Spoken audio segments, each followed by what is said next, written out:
One of my favorite video game series, other than Xenoblade, is the Mother series. I played Earthbound several times in my formative years, and there's something always so comfortable about playing through it again. I think the main thing is how inviting the art direction is. That combined with the incredible music. And whenever I want to experience Earthbound again, I try doing so with a friend. You know the feeling. You want to recapture how you felt for the first time when you played a game or watched a movie, so you share it with your friend. You try to experience it through them vicariously, waiting with bated breath every time something cool is about to happen, quietly hoping that your friend is just as excited as you were when you got to that part. It's great, and I think Earthbound is the perfect game to do it with.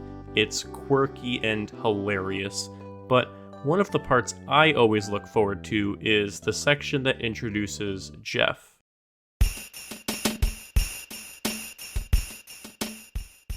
Jeff Andonuts wakes up from hearing Paula, a friend he's never met, telepathically calling him. She and Ness are trapped, and they need his help. As he goes to leave his bedroom, his close friend and roommate Tony wakes up and asks where he's going. Reluctantly, he decides to assist Jeff in escaping their boarding school. Tony cares about Jeff deeply, and that's because he likes him. Well, obviously he likes him, but he likes him. Tony is gay. He has feelings for Jeff. It's never said explicitly in-game, but some of Tony's behavior certainly implies it. He'll even call the party later in the game just to ask how Jeff is doing. And if that's not enough for you, the game's creator, Shigesato Itoi, has made it very clear that it's the case. There's a gay person in Mother 2, a really passionate friend who lives in an England-like place. I designed him to be a gay child. In a normal real-life society, there are gay children, and I have many gay friends as well. So I thought it would be nice to add one in the game too. This gesture, although small, had a big impact. For a long time, video games would typically cast gay and trans characters in less than appealing roles. They were either villains, sex workers, or they ended up dead by the end of the game. And even if the characters don't have those qualities, they were certainly illustrated in a less than positive light. But Tony is one of the first departures from this. Tony is a normal boy at a normal school who likes boys. And that's it. There's nothing more to it. In this game with fire hydrants that attack you and evil robots from the future, the metric for normal is a little gay boy. And while not exactly the same, I get a very similar feeling when playing Xenoblade games. Many characters in the series, in my opinion, are queer-coded. Some are fairly obvious to see, and others are a little bit more subtle. Let's explore some of those characters, starting from the beginning.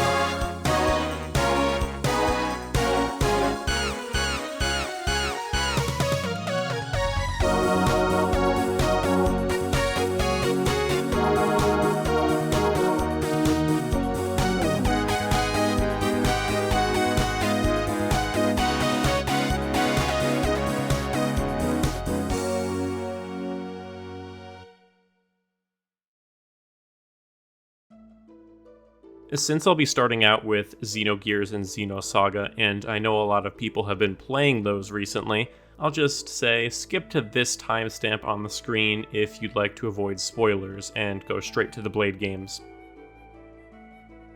Karan Ramsus is a major antagonist within the plot of Xenogears.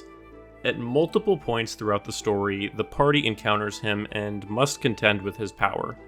Ramsus is the head officer of Gebler, Solaris' special military force, and the leader of the Elements, a group of 4 extremely adept fighters, each represented by the elements Earth, Fire, Wind, and Water.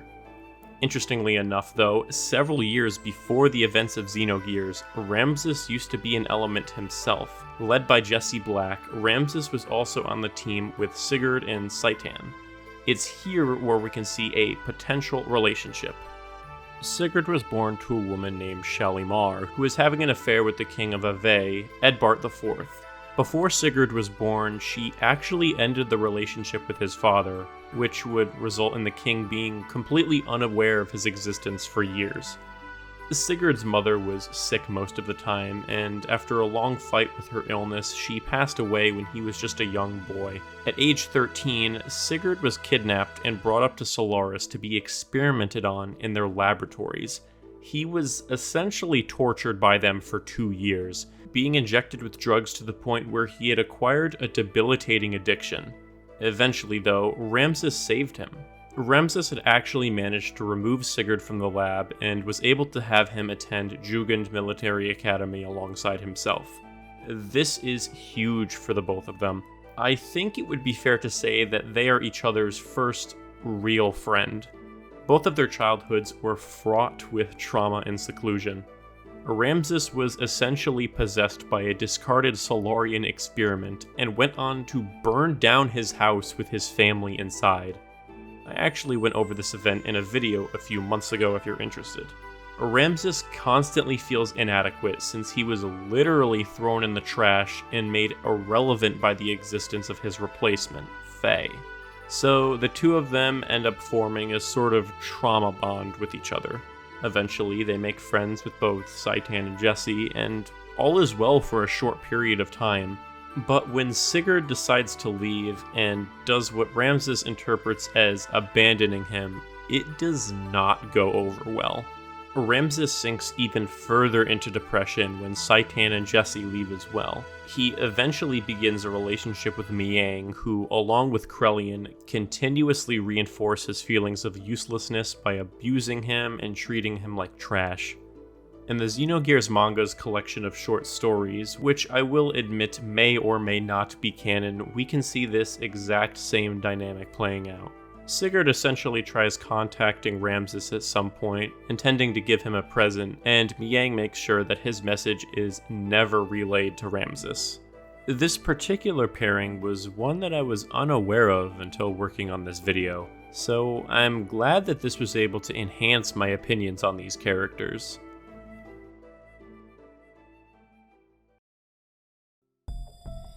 I don't think it's possible to make a video like this without mentioning Shion and KOS-MOS. And I'm gonna be upfront with you. I personally do not read these characters like this. I do, however, think it's important to share alternate perspectives. And I think I'd be doing an injustice if I didn't give this a fair and unbiased approach. It is undeniable that the way that Shion acts with KOS-MOS is very personal and emotional. The reason for this could simply be that since Shion helped build KOS-MOS, she has a very strong connection with her, but it's completely reasonable to see that this could be read in a romantic light. I'll also mention that the two had a very close emotional bond in Shion's previous life as the Maiden of Mary Magdalene. I've talked with a few people about this, and the sentiment from them is that there are a number of scenes, mostly in Xenosaga 3, where Shion is very physically and emotionally vulnerable with KOS-MOS. Shion typically doesn't act like this either. She usually keeps her emotions held within and tries to stay outwardly logical. This scene in particular could be interpreted as Shion baring her heart to KOS-MOS. Also, at the very end of the trilogy, when Shion and KOS-MOS part for the final time, their goodbye is a lot more physical than one would expect. After all this time, I finally found the real you. And now, we are going to be apart again. The time we'll spend apart will be an instant, in the flow of universal time. I know we'll meet again. So please don't be sad, Shion. That's unusually vague, coming from you, KOS-MOS.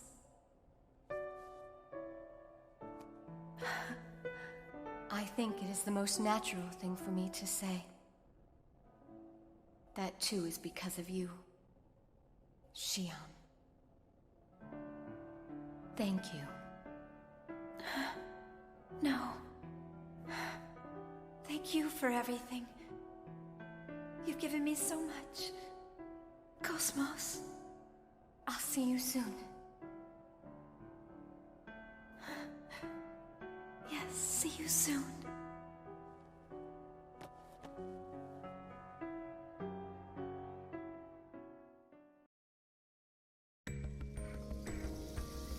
You may not think that there are any LGBTQ characters in Xenoblade X, and you would actually be wrong. Maybe. One of the many alien races we meet on Mira are called the Definians. They're a race of female aliens led by their mother, a floating knowledge orb named Fortune. Fortune? What's interesting about the Definians is their ability to look like whoever they choose. And to make an overly long story short, at the end of a quest line, two Definians, Ario and Livia, will permanently change their appearance to be the opposite gender that your avatar is. Meaning that if you have a female cross, then these Definians will permanently present as male. And this technically makes them trans. And I think that's pretty neat. Peak Xenoblade 2 representation is obviously Rock, coming in with the greatest gender ever, 4. But honestly, Xenoblade 2 has a wide range of queer-coded characters. Floren is probably one of the more clear ones. Put simply, he is a femboy, a feminine male.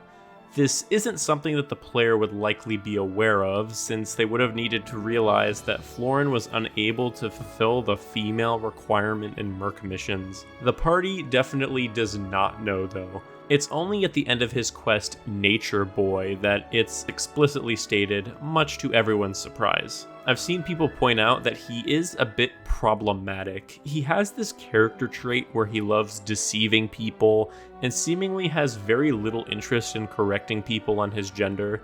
This definitely has a lot of negative real-world implications, with the incorrect belief that transgender women are somehow lying to men, but however you wish to read Floren, I will leave you with this post-battle dialogue between him, Brighid, and Morag, which I like quite a bit.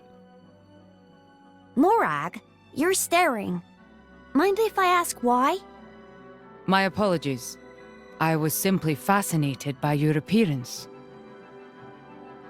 Floren, you seem the polar opposite of Lady Morag.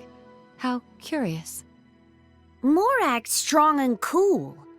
So that makes me weak and lame? Oh, no. I meant your features are delicate and handsome.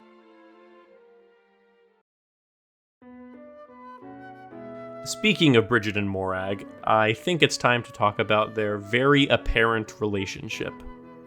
The two of them have been bonded for quite a long time, and it's clear that in that time, they've built a great deal of respect for one another. Brighid seems much more willing to outwardly express her feelings for Morag than Morag does for Brighid. There are several instances of her flat-out praising Morag and the ground she walks on. Lady Morag, be careful! I guard Lady Morag with my life. Don't forget it. I am but a humble student of Lady Morag's greatness. You're not fit to tie Lady Morag's bootlaces! At one point, the two of them come to realize that they're the only ones in the party without a special relationship as Blade and Driver. Rex and Pyra have their life forces literally connected. Nia is herself a Blade who has resonated with Dromark, so I would imagine that they understand each other on a fairly unique level. Tora built Poppy with his bare hands, and Zeke has a part of Pandoria's core crystal embedded in his chest. For a brief second, Morag even considers becoming a Blade Eater herself, using Brighid's core. The two decide that they would forego the procedure though, with Brighid explaining that she wouldn't want Morag to hurt herself. It would seem that they both value their emotional bond enough that any physical or spiritual alterations wouldn't matter. They in fact do have a relationship, unlike the others in the party. They have one that is uniquely theirs. They even go on to have this interaction later in the game. Tell the truth. Have you ever wanted to extend your life? Avoid returning to our cores? Yeah. That's a tough question. I would like to keep learning about my former selves, but to keep living after Morag is dead... Oh, I'm sorry. No, I understand. The idea of living on without her does not appeal to me. In the infamous picture shown at the end of Xenoblade 3, Brighid and Morag stand together, shoulder to shoulder, in what I hope is marriage. Speaking of the picture, while I think this would be a good time to talk about the polycule between Rex, Pyra, Mithra, and Nia, especially after Future Redeemed gave us a bit more context, I think that would need an entire video on its own. So for that reason, I won't say much more on it other than that it's cool that a non-monogamous relationship has representation in the series. Who I do want to talk about today, though, is another lesbian, Sheba. Sheba is a rare blade you may or may not have had the pleasure of encountering on your playthrough. You need to purchase her core for a whopping 500,000 gold, but when you do, you'll be greeted by her and her bathtub. Yeah, I still don't understand how this works. Is the bathtub, like, part of her being? Like, is it her body? Is Barry also a part of Ursula? I don't know. I do not know. I will move on without answering these questions. Anyway, in the bathtub is what the game describes as her watery lover. That is actually what it says on her level 4 special. She also always refers to herself as we, though it is possible that when she says this, she's referring to both herself and her watery lover. This usage of we is likely the royal we. Monarchs or people in high society will use plural pronouns to denote their importance, because they're annoying. I don't care when Sheba does it though, because she's a cute anime girl. Our pronouns are we are, peon. Now, wash my feet. Sheba's goal is to create an entourage of the most beautiful and finest women imaginable. More specifically, in Japanese, she says that she wants a harem, so that gives us a lot more context than the word entourage. Sheba wants to assemble a group of women for her to invite to tea parties, banquets, and likely make love with. I don't know, man, if that's not gay as f***, I don't know what is. In Korra's quest, Girl Power Off, Mithra and Korra are asking the other girls who between them has the most girl power.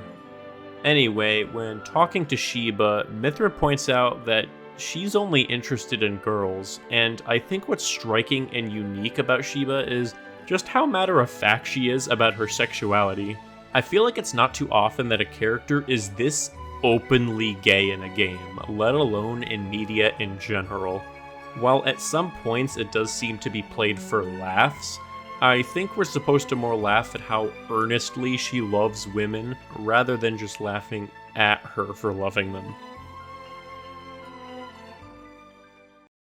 Before I start this section, I'd like to show you something that David Mencken, Malos' English voice actor, shared about the character when asked if he had ever voiced a gay character. Several of the characters I've voiced through the years have let me know that they were queer, without there being anything necessarily implicit in the writing. An example is Malos. Nowhere does it say he is actually in love with Jin, but come on.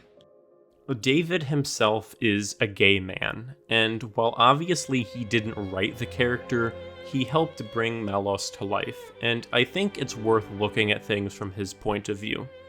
Jin's transformation throughout Torna the Golden Country and base Xenoblade 2 is a drastic one. He goes from appreciating the world and working to prevent its destruction to wanting to aid in that destruction and hating most everyone who lives in it. One of the few exceptions is Malos, though. Someone whose ideology at one time was so diametrically opposed to his that they crossed swords on multiple occasions. Malos has known nothing but hatred his entire existence. When he was awakened by Amalthus, he inherited his disdain and disgust for all that All Rest had to offer. Jin was awakened by Laura, who had been through her fair share of tragedy as well, but her outlook on life was much more positive. Jin adored Laura. They spent years living and fighting together, even though Jin doesn't like fighting very much.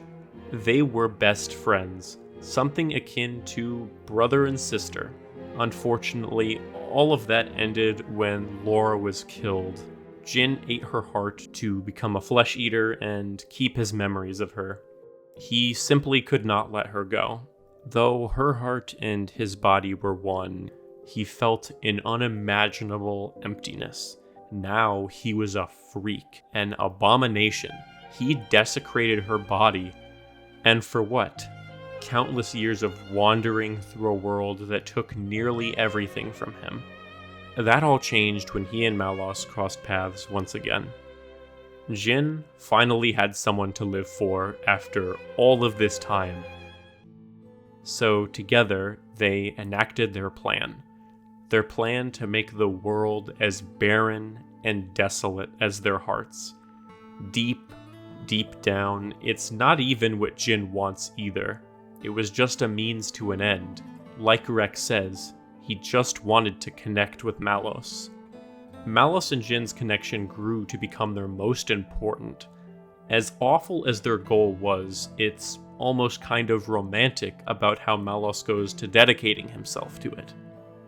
Malos has always thought of himself as this sort of alpha being above everybody else, only rivaled by Mithra. But even then, he definitely has this superiority about him. How he insists that his view on reality is the correct one, how sure he is that his purpose in life is to destroy the world. For him to take the back seat and support Jin in leading this mission is so interesting. Malos and Aegis, one of the most powerful beings to ever exist, is being led by Jin. And he is steadfast in his commitment to the plan. I think partly because he wants to destroy everything, obviously, but also because the two of them made a promise. His only moment of hesitance in their journey is when the two of them part ways. "Are you sure?" he says. They were supposed to do this together. They were going to end the world together. You can clearly tell that Malos is unsettled by this change in plans. With a final embrace, he whispers something to Jin, and we will likely never know what he said to him, but I think that's fine. We can just use our imaginations. In the end, Malos is defeated, and while he lays there dying, he has a moment of reflection about how it never needed to come to this. If things were just a little different, all of it could have been avoided. It's possible that he even felt this way all along. After all, he shares a portion of Amalthus's personality, and Amalthus himself wasn't even sure about the state of humanity either. As Malos fades away, we're left with his final thought. All in all, it wasn't so bad.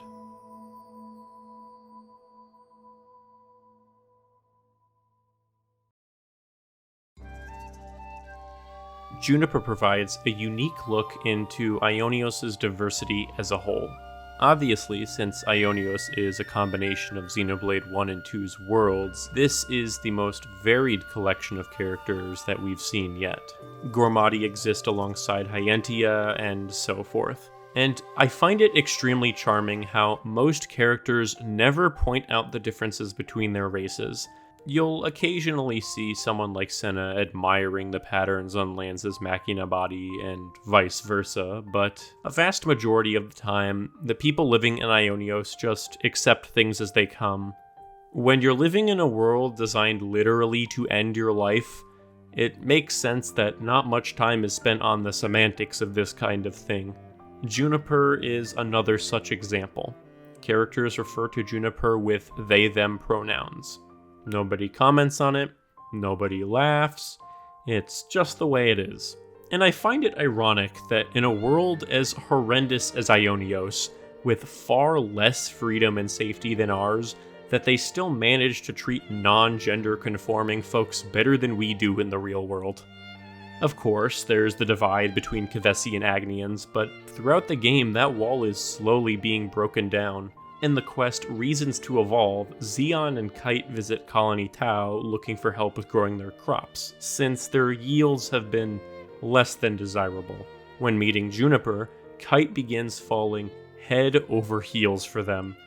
Kite is conflicted because he hates Agnians. After all, he's been taught his entire life that Agnians are the scum of the earth and deserve nothing less than the barrel of his rifle. But he also thinks that Juniper is stunning and beautiful. What is a man to do? Be racist or be an LGBTQ ally?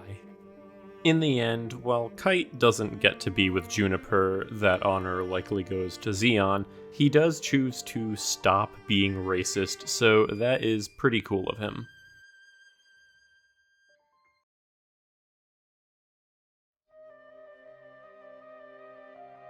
During my first playthrough of Xenoblade 3, I was under the impression that we would, yet again, get another love triangle involving the lead boy and the lead girl and the unrequited love of a second woman. I'm surprised to say that I am happy that we did yet again get one, but this time the dynamic is flipped around quite a bit. Unlike the situations with Shulk and Melia and Rex and Nia, Mio and Sena have known each other for a very long time. Several years, in fact. Before becoming Ouroboros, the bond that the two of them share is likely the deepest they've ever known in their lives. It's clear that Sena is not confident in herself at all. She constantly apologizes when she doesn't need to, and thinks of herself as largely useless with the exception of her strength. She was even bullied back in her old colony for being different or whatever. I don't know. I don't speak bully, so I don't exactly know what these freaks are doing. Either way, Mio constantly challenges this negative line of thinking for Sena. She points out the value she brings and affirms her existence on a frequent basis. It's clear to see that the both of them value their friendship, but I believe that Sena wants something much more than friendship from Mio. To me, it's clear that Sena likes or even loves Mio in a romantic sense. But once Noah enters the picture, it's no contest. Realistically, how could Sena compete with literal star-crossed love? She's obviously not aware of their apparent destined love. However, she does come to realize the significance of Noah and Mio's connection. The culmination of this is the moment before Ouroboros head off to Keve's castle and stop the Annihilator. Mio is nervous about her impending death, how her time slowly ticks away, and Noah has just volunteered them for yet another huge detour. He can't seem to understand why these constant roadblocks are making her anxious, and she storms off. But Sena, much wiser than she gives herself credit for, knows even better than Noah how Mio feels.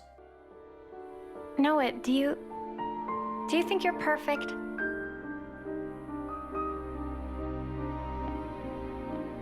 Huh? How could I be perfect? I'm just a regular guy. Right? Even Mimi has her faults. We're only human. The truth is, she's terrified. She needs someone to tell her that everything will be all right. I mean, you. Never seen her like this. Poor Mimi. She actually tells you stuff. I have seen her thoughts, you know? No. I'm not talking about any of that. She just needed to vent. She did? I'm actually kind of jealous. Huh? You're an off-seer, Noah. I thought you were sharper than this.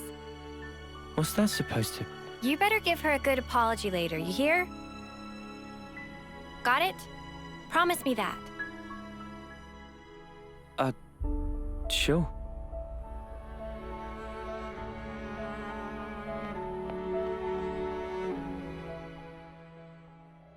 This moment signifies a sort of acceptance for Sena.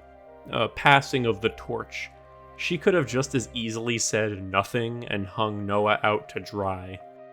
But she doesn't, because she loves Mio, and she wants her to be happy in her final days. And in the short time this group of people have known each other, it's become clear to her that Mio wants Noah, not her. It's bittersweet, I know, but Sena has a new bestie now, and while he may not always be as sensitive as Mio can be, he feels the same inadequacy that she does, and they create the perfect kind of support system for each other.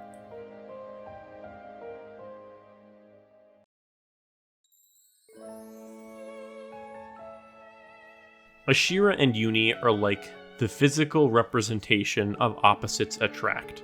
While Eunie is very fun and laid back, Ashera is a bloodthirsty and battle-hungry adrenaline junkie. When they first meet, Eunie is definitely not Ashera's biggest fan. In fact, she goes as far to say that Ashera is the worst commander that they've met. As someone who remembers what her previous death was like, seeing Ashera's flippant attitude towards her own life makes Eunie furious. Even more infuriating for her, Lance continues to sing her praises. At one point though, Lance tells Ashera that people have called her a suicidal maniac. Unlike when hearing all of the other comments people have made about her, this bothers her. It oversimplifies what she wants. Yes, Ashera has a desire to fight to the death, but it isn't really because she wants to die. She wants to go out in a blaze of glory. She wants to leave this world on her own terms. Eventually, Eunie comes to understand this, and even apologizes to Ashera for talking badly about her. Ashera doesn't mind though, because no one has ever really challenged her ideology in the way that Eunie has, and she respects that. During Ashera's Ascension quest, she asks Eunie to kill her. Irritated at this request, Eunie refuses, and before they can finish their conversation, they leave to fight Consul R. In the middle of the confrontation, Ashera is attacked and subsequently mind-controlled by W. The party is initially unsure about attacking Ashera, but Eunie eventually makes the decision to fire her gun rod nearly point blank at Ashera, knocking her over. Eunie says that she does this because she knows this is the type of death Ashera would wish for, fighting tooth and nail on the battlefield. Luckily, the shot was not fatal and was actually enough to free her from W's mind control, and the group are able to dispatch the two consuls without issue. Back at Colony 11, Eunie and Ashera are able to finish their conversation. Ashera explains that she's actually able to remember one of her deaths, possibly her first one, hundreds of years ago, before homecomings existed. When soldiers got to the end of their terms, they were executed in front of their comrades. Ashera somehow still feels the pain of this death lifetimes later. As her homecoming draws nearer, a scar appears on the back of her neck, and the pain gets worse and worse the closer it gets. It's implied that she's so scared of dying in this way that she ends it herself, on her own terms. After hearing all of this, Eunie finally gets Ashera perfectly. The two of them are quite possibly the only ones in this world experiencing this phenomenon. They understand each other on such an incredibly deep level. Now that Eunie has come to this realization, she promises Ashera that when it's time, she'll help her end things, but on the condition that Ashera does the same for her. It's a side quest with extremely dark implications, but I can't help but find it somewhat romantic. The amount of trust that it would take to make a pact like that with someone is astronomical, and I likely don't need to explain why. On top of this major point, these two just have great chemistry with each other, despite Eunie's adverse reactions to some of Ashera's comments.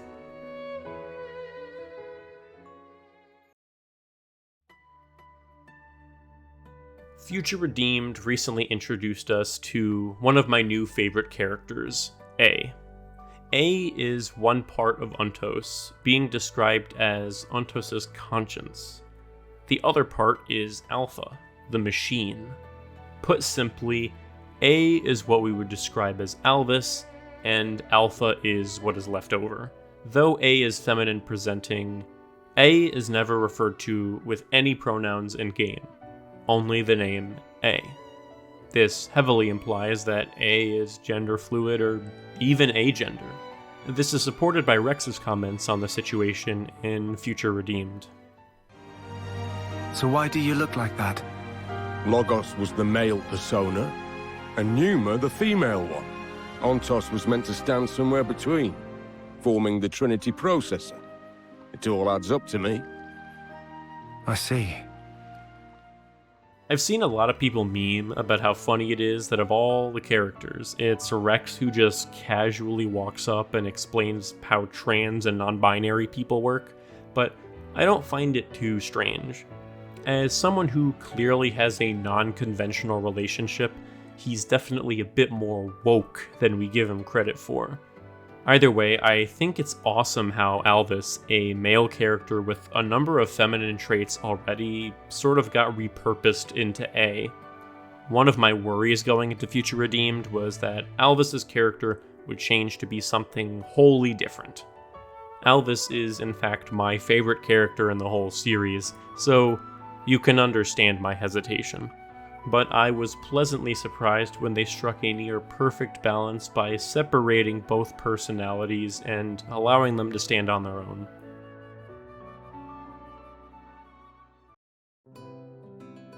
As you can clearly tell, the Xeno series is refreshingly progressive in terms of its LGBTQ characters.